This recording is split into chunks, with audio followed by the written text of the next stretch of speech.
Let's talk about some things that you don't want to pressure can in your Denali canning pressure can or the tanker. So we talk a lot about what foods need to be pressure canned, what foods are low acidic and they cannot be water bath canned with just boiling water. But let's talk about some foods that you do not want to pressure can. And these are foods, most dairy products. So milks and cheeses, creams, all of those you do not want to pressure can.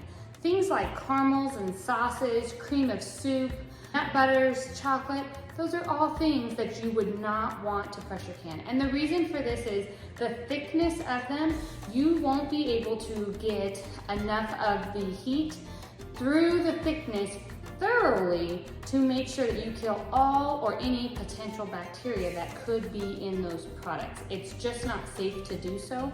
Now there are instances where you'll probably find where great-grandmother used to do that, and some people are rebels and go out and do it.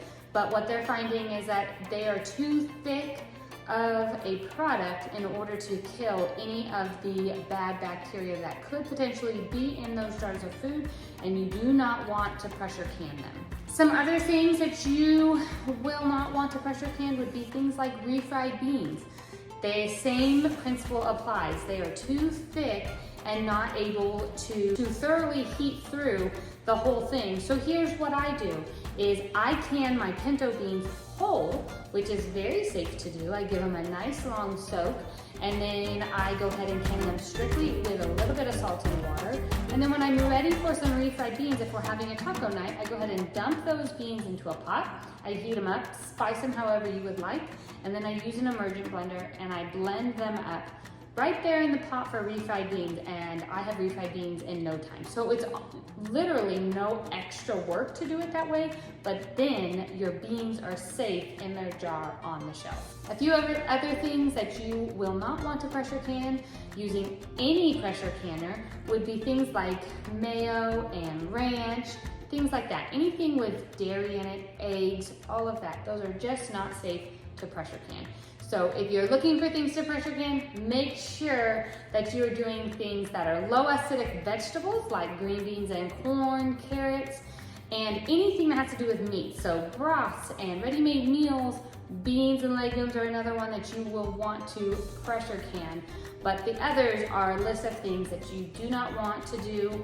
It's just not safe, but you can do other forms of preserving those foods, like freezing them, dehydrating them, or even freeze drying them.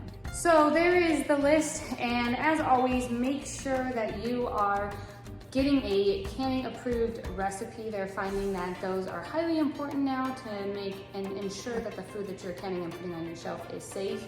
You want to make sure that it is heating all the way through. You want to make sure that the item that you're canning is not super thick, because that is going to make a difference in the product being safe for your family to consume.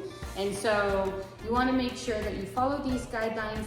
The things that need to be pressure canned, you pressure can. The things that cannot be canned at all, that you aren't doing those. And you want to make sure that things that need to be water bath canned are water bath canned. So as always, whenever you're preserving your own foods, just make sure that you're using the right form of preservation for those foods, because they do make a difference in the safety of your food.